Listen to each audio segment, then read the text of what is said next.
You can probably hear a fly buzzing in the background. My studio is the kind of place that flies like. You know, on a good warm day, the message goes round the garden. Every fly on every leaf gets a message in their email saying, the studio door is open. It's a lovely place to sleep. And so, when the weather is good, all I have to do is leave the door open, and in come the flies. Now they're not ugly flies. Like, they're not blue bottles. At least I don't think they are. Maybe there's one or two blue bottles, but they're other kind of flies. They're unusual flies. Maybe they're not flies. They're little black things with wings, and they love sitting on the leaves of the wild roses. And then, as I say, they love coming in here and annoying me. And I don't get annoyed because there was a great thing that my teacher used to say, make all practice one practice. It's like, you don't be doing one practice and then go do a different practice. It's all the one practice. And you get the same thing in the Orthodox tradition, where, well, they talk about theosis, they talk about being absorbed into Christ. So that at the start of your journey in prayer, you're doing different prayers. But gradually, at the end of the journey, you're simply just paying attention in a singular way all the time. And there's nothing but God, and that's what you're paying attention to. So, when the little flies come into my room, they're an opportunity. Calvin used to say, every situation demands that you ask, what's the question God is asking of me in this moment? Another way to phrase that would be, what is this moment telling me? What is this moment calling me to be? What am I called to be in this moment? If I think of somebody that I don't like, and I'm irritated by them, and then I'm looking at their face, and they're standing there in front of me talking to me, what's God asking me in this moment? How strong is my compassion, and how long can I stay silent? I think this virtue of silence and patience, it's very rich. I do wake up sometimes. I do wake up at 5 o'clock in the morning, and I'd be annoyed with somebody, I'd be thinking of somebody to do with work or something. Not really kind of like angry, but just like irritated or annoyed or negative. And I'd wake up and my brain would already be rehearsing the kind of negative thing I should say to the other person.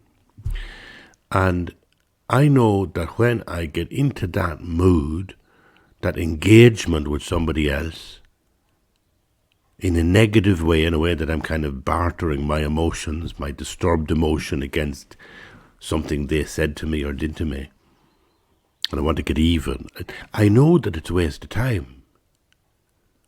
It's a waste of time to engage. The Buddha said, just don't put coal on the fire.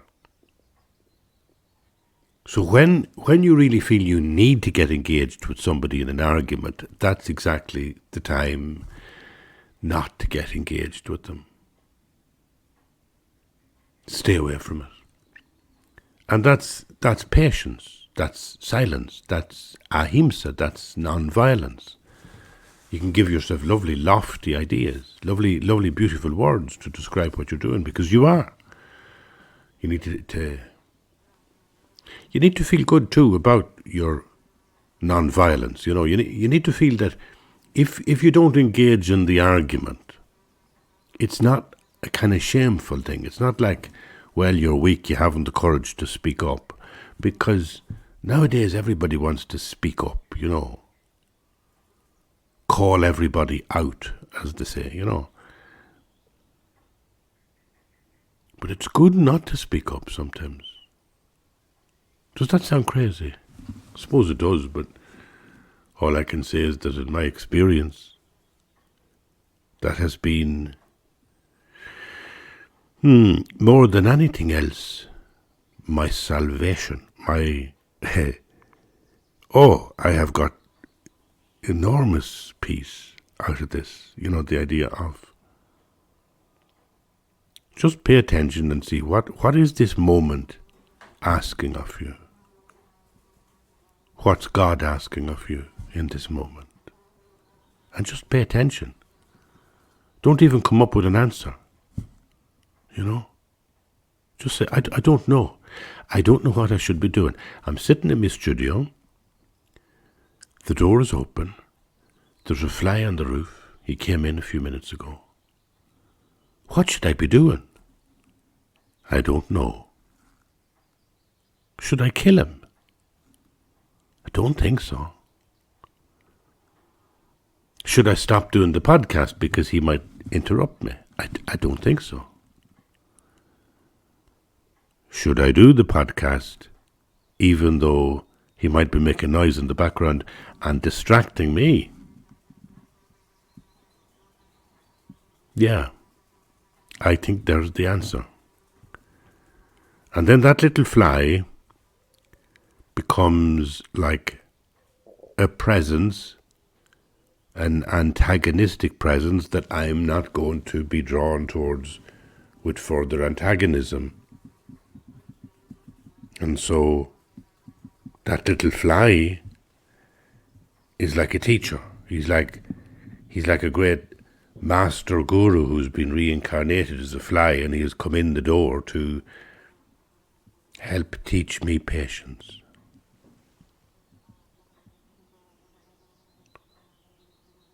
He's going to land on my nose at this stage, I know it. He's going to really try and irritate me. He's listening to me. But it's one of those days where you do that, Like where you do nothing. Do you know, he's nearly landed on my nose. That fly. But anyway, it's one of those days where you do nothing, and if you can stick with doing nothing, if you can kind of... You see, it's only when you do nothing that you start to really pay attention to everything. When you're creating the narrative, when you're doing something, saying something, looking for something in the drawer, whatever, you can't really pay attention to everything. But if you still the body, still the mind, silence the tongue, you begin to experience the way that reality is not something that you have to go out and grasp. It's actually a river that flows into you. The sounds, the narratives, everything flows into me. The light. And I love the light. I love the light. I have a camera. I'm no good at a camera. I mean, I never had skill or experience with the camera, but in the past 12 months, I happened to come by 2 cameras. One is a Sony camera, and I always hope that I'll use it for doing YouTube videos at some stage. I've never got around to it yet. And the other thing is a Lumix camera. It's got a long lens. It's a cheap camera, but it's got a long lens. Takes black and white and colour, beautiful, beautiful photographs, and you can be creative with it. And even though, as I say, I'm not a great photographer, I use it to engage with God. I use the camera is like to inquire into what I should be paying attention to.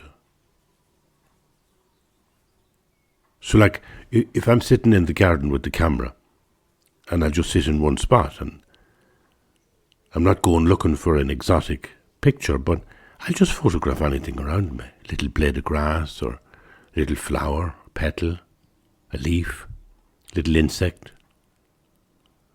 And when I've done that for about half an hour, it's like a meditation because I have now become deeply aware of these presences. And when I sit still, they come into me. They flow into me. It's like the fly flies into me. The grass grows into me. It's like it's all there in the green and the colours and the light. And it all, if you're still, if you just be still, it comes into you. You experience it like passively, rather than what we're always doing most of the time is kind of reaching out to experience things as if we were grasping them. I must look at this, I must walk there, I must listen to this fly. It's a very active engagement from my point. I'm going to listen to this fly, I'm going to kill this fly. But the other way is different. It's just to be still in yourself, to be still physically and calmly.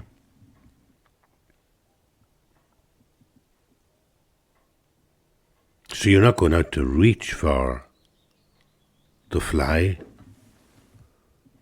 or the bird song, but now you experience all those things flowing into you. You may notice him having a little drink of water. You wouldn't know that it was water. You might think it was a pint of Guinness, but it's not. I wouldn't be fit for Guinness because I'm on antibiotics. And I'm on antibiotics because I had COVID. And I'm drinking this to try and soften my voice when I'm talking to you, because I'm aware that the voice isn't fully healed after COVID. And what I planned to do today was to read 3 columns from the Irish Times. These are columns that appeared in the past 3 or 4 weeks. And I'll begin with one. I suppose it's very special because it's about a dear friend. And here we go. People say it's auspicious when it rains at a funeral. Happy the corpse, they say, when rain falls on the coffin. But sometimes the sun comes out, and they say, she got a lovely day for the funeral. I suppose both are true.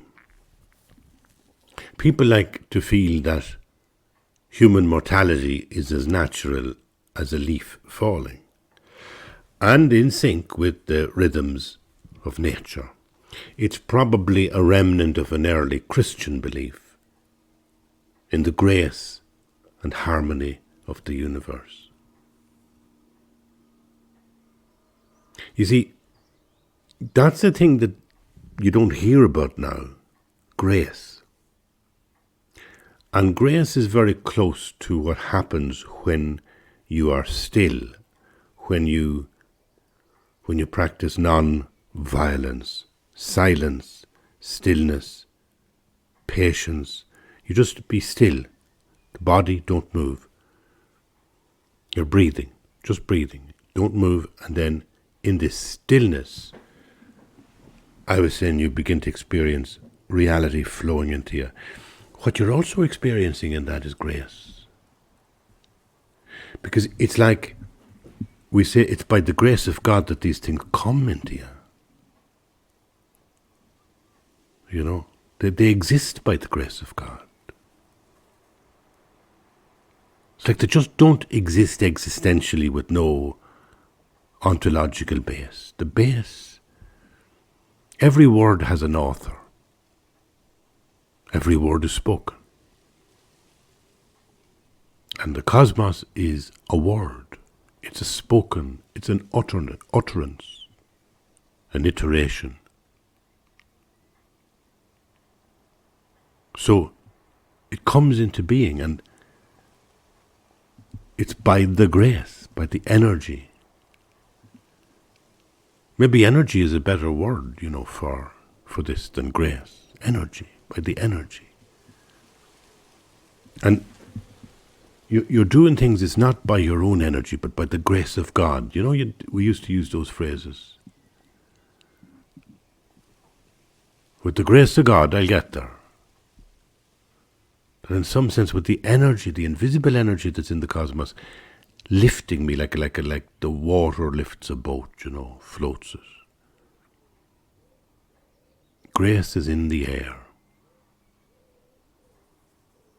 And that's true for those funerals, We like to feel that human mortality is natural.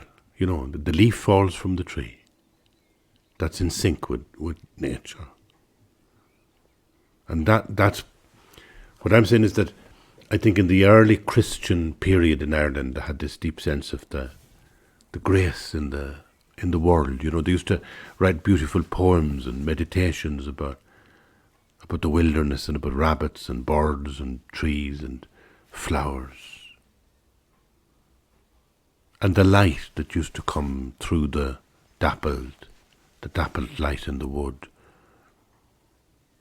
It was really like a sense of the monks being aware of God's grace, presence. Even when the monk looks at the little cat, Pangwar and Pangwar is playing with a mouse, and the monk is playing with the words, and he sees himself and the cat as kind of similar.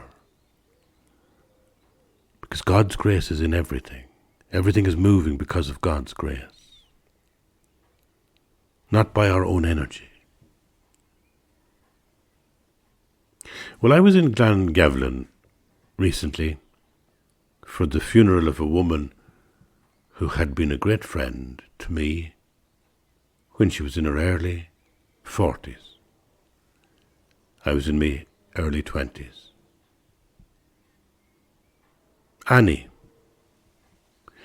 McGovern. She was married with young children, and she sat by the range with her husband, and he worked just outside in the garage, fixing tractors and cars for locals, including myself. We would idle at the garage door smoking cigarettes and watch Joe the mechanic with awe, as if he were a brain surgeon, while he leaned into the engine with wrenches and a greasy face to get my little Fiat 127 back on the road after it burst a gasket. The kitchen was so close that Annie could tap the window to get his attention for the mid-morning cup of tea. And me too, if I was there.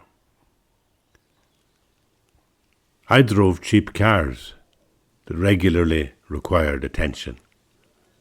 So that's how I got my feet close to the range in that wonderful kitchen of strong tea, good humour and bawdy laughter, presided over by Annie with the authority of a speaker in the Houses of Parliament.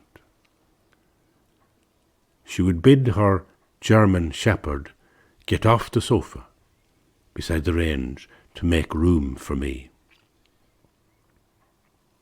Often a circle of neighbours sat for tea, sometimes absorbed in collective silence, everyone staring out the window, or lost in their own thoughts.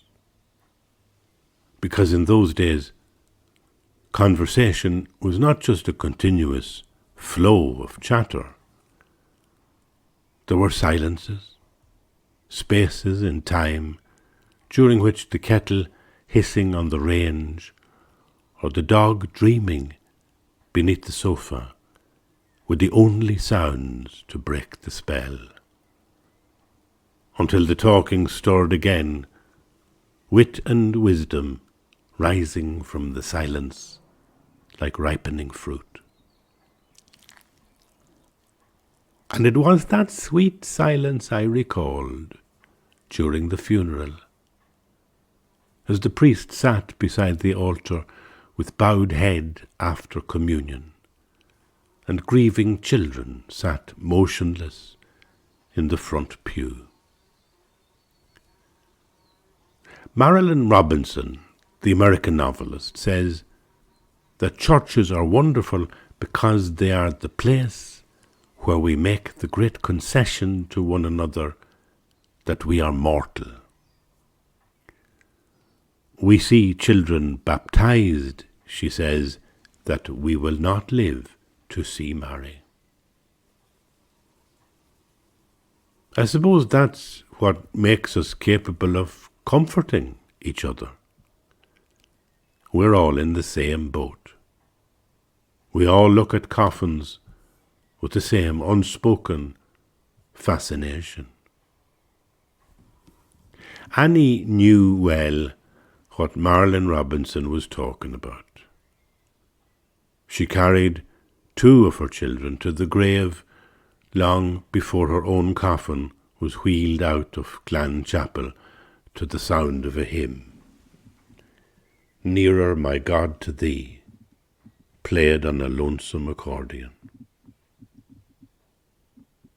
And making a little procession behind the coffin were her elderly husband and her grieving children. Even the young ones, turning grey, had a lot to be silent about when the music died and only the creak of the trolley beneath the coffin could be heard in the church porch. Someone told me that as she lay waiting for the end of life, all her family gathered in the hospice. Her husband held her hand, and her dearest friend, another German Shepherd dog, lay on the bed beside her and watched her breathing. The sun shone on the grave. Phrases of the rosary floated on the wind, and Quilca Mountain above us held itself in an immense silence. I shook her husband's strong hand as his children escorted him away, but neither of us spoke. For that moment we were back again in the kitchen, where the kettle sang on the range, and the people who loved her gathered around to enjoy her fun and wit and laughter. There was soup and sandwiches afterwards in the parish hall, where we all used to dance on Saturday nights, when Annie was in charge of the mineral bar and dished out witty advice with every glass of lemonade or caf and cola that she served to the courting couples. The sun was shining as I left the parish hall. Someone said, "That's a lovely day now, thank God." And I just said, "Yes, it is. Thank God." So in that little reflection, I suppose, I was trying to say that grace is the invisible, loving energy by which all things happen in time. And so, no matter what happens, we recognize it's the grace of God whereby it happens. It might be something like that little fly above me. It might be something like the beautiful weather we're having today. It might be just the grass growing. It might be the bumblebees who are out there in the grass at the moment and they're looking to make little beds and nests for themselves. That's what they're doing at this time in May. And I can't cut the grass because I saw them looking I saw the little bumblebees this morning on the ground, on the lawn. And I knew it's begun. It takes about 2 weeks. So for 2 weeks I can't cut the grass. And that means the grass will grow up and it'll be more difficult to cut. But I won't do it because it is precious to me. Ahimsa. To do nothing, to stop. And let things happen. Let God's grace move us. And the bees to find their little nests. And everything happens like that by the grace of God, So you come to something like a funeral, you come to something like a life that's well lived. Annie had her ups and downs. She lost 2 children. She had other children who were the joy of her life and a partner, husband, and beloved companion for, I think they were 70 years married. She had good health until the very end. And then she passed away, nearly 90. And you'd feel this too is the grace of God, It's like autumn comes and the leaves fall off the trees. And we get old and we pass away. If you can just be patient, still, silent, if you can be non-violent in the sense of not trying to create your own narrative and allow everything to flow into you, you begin to experience the grace.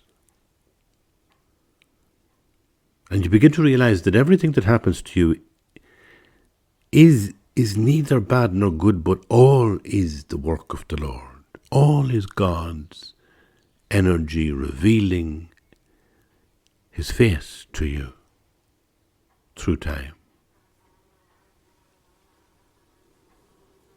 And so when the funeral is over and somebody says, it's a lovely day, and you say, yeah, thank God.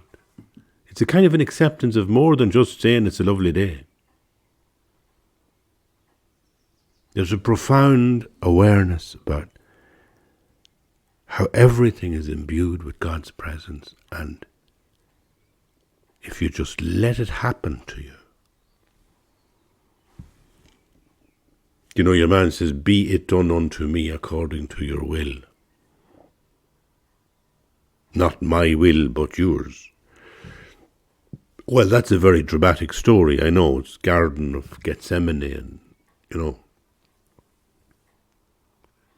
But if you can try and live like that, I feel sometimes, even if I have COVID, I know there was a time when, years ago, if I got a cold or something went wrong, I would emotionally be kind of distressed because I'd be trying to fighting against it emotionally, like, I don't want to be sick. I don't want this to happen to me. But it is happening to you. No matter what's happening, it is happening to you. And there's a really exquisite insight here that whatever happens to you, in some sense, it is the way that you're encountering God. If you are passive in that moment and just allow reality to flow into you, no matter how painful or disturbing, there's also the sense that this is the will of God. There's a sense of God's grace is in this moment. Which doesn't mean that it's a good thing to get COVID. It doesn't mean that, if I accidentally cut my leg off with a chainsaw, it's God's doing it for me, God's will. No, it's not. It's the result of carelessness and stupidity on my part. But no matter what the pain is, no matter what the difficulty is, underneath it is this sense that I can accept. In a mysterious way, everything is God's doing.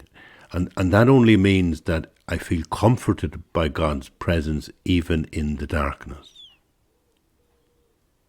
It's like a crucifixion feeling, that Jesus on the cross is an image of such appalling terror and darkness and evil. And yet as Christians we say that in this moment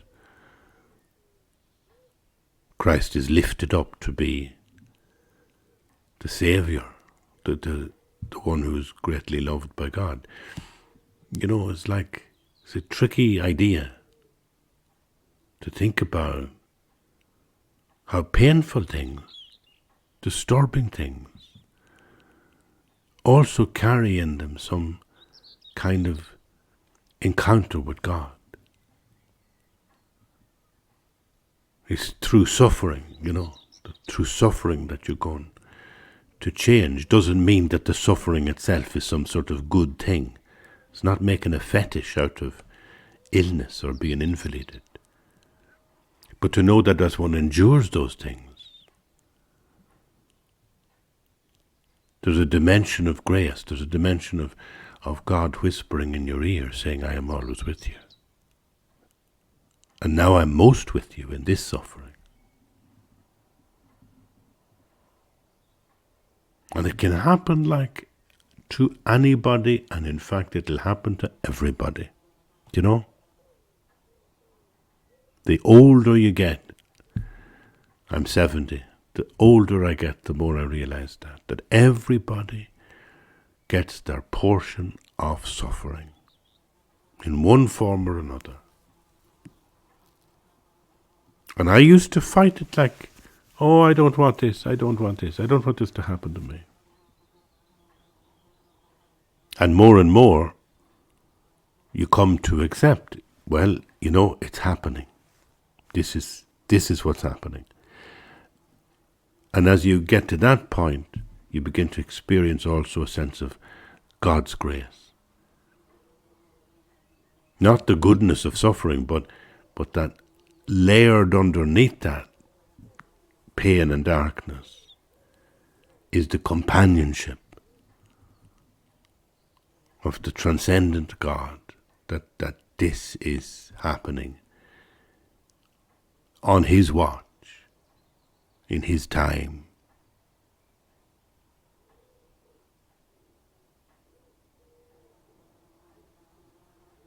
Well, I'll share with you one more column which I wrote not long ago, about 2 or 3 weeks ago. These are for people who, you get them in the Irish Times on a Wednesday. This is a little lighter in note. It's about a visit to Donegal with the General. I'll read it for you. Sometimes I leave RTE radio playing while I'm driving, although it irritates the General.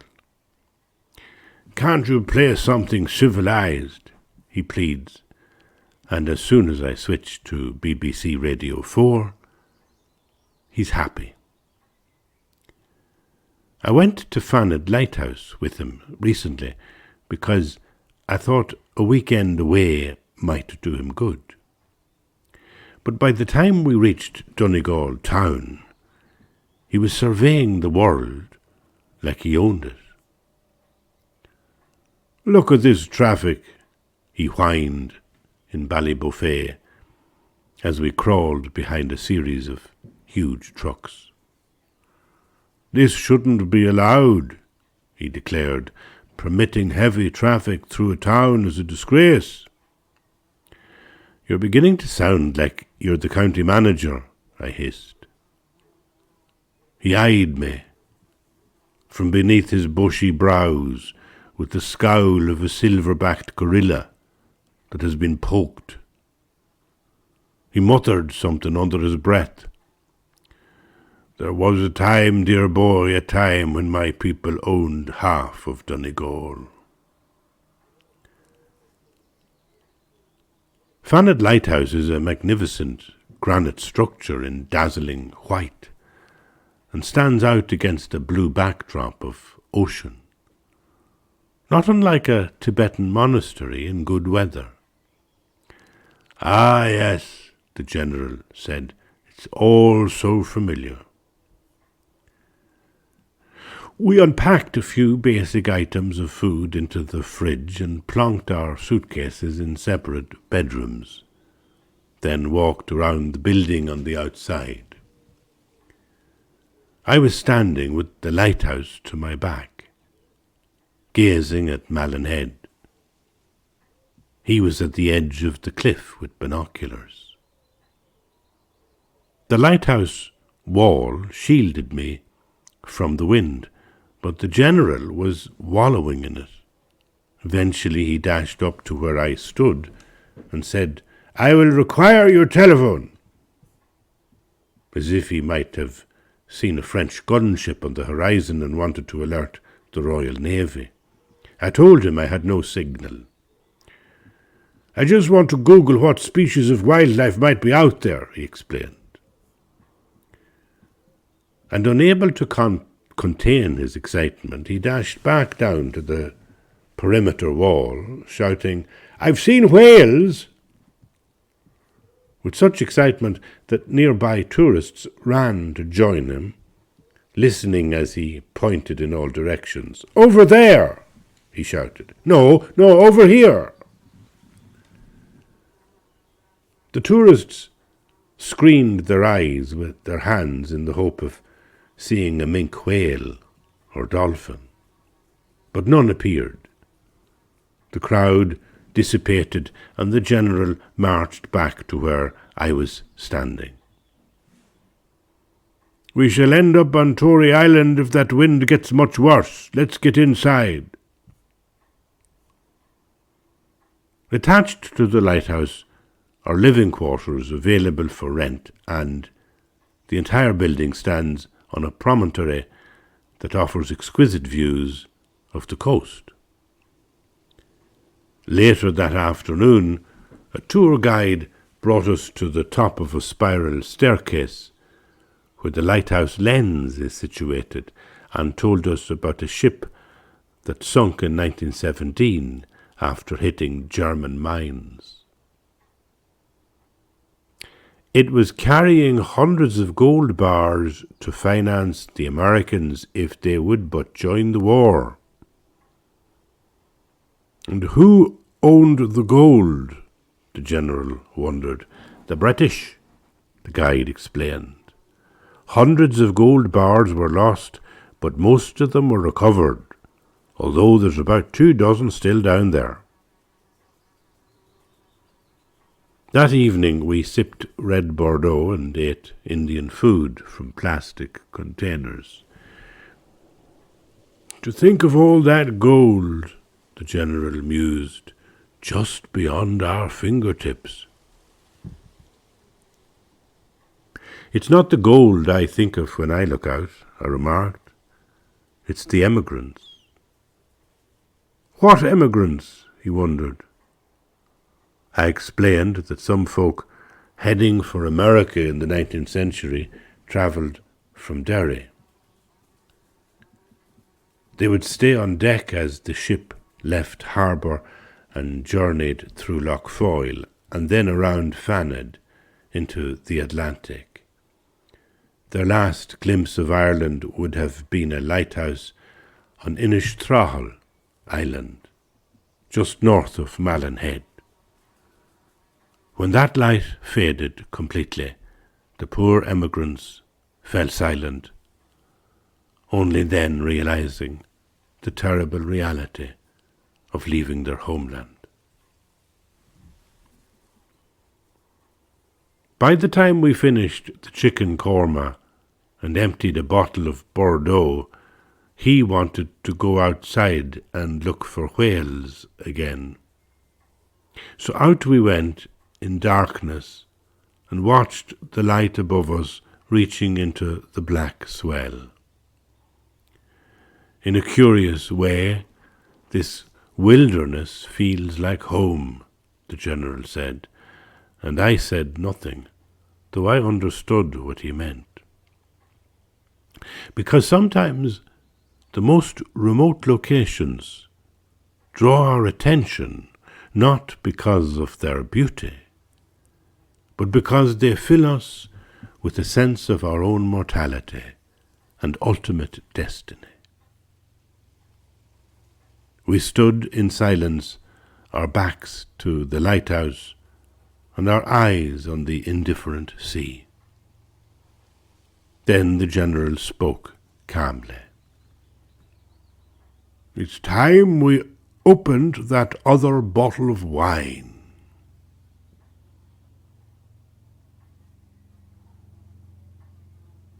Well, I always like this sense of, brandy being the music of the damned. The idea that it's like the ship is sinking, what can you do but open a glass of wine, open a bottle of wine, have a drink, to show a sense of joyfulness even in tragedy. And I suppose when I think of being at the lighthouse in Fanad, it was such a beautiful experience. The views were utterly amazing. It's well worth a visit.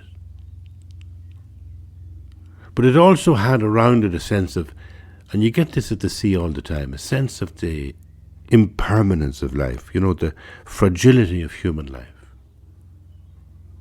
That so soon it's all over.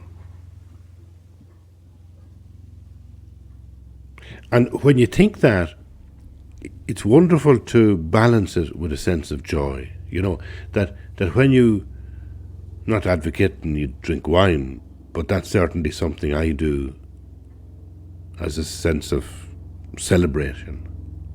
And when you do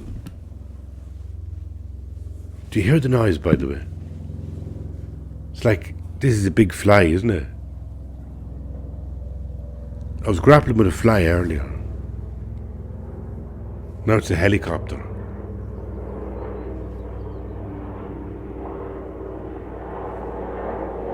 Now, if I was a professional podcaster, I would stop podcasting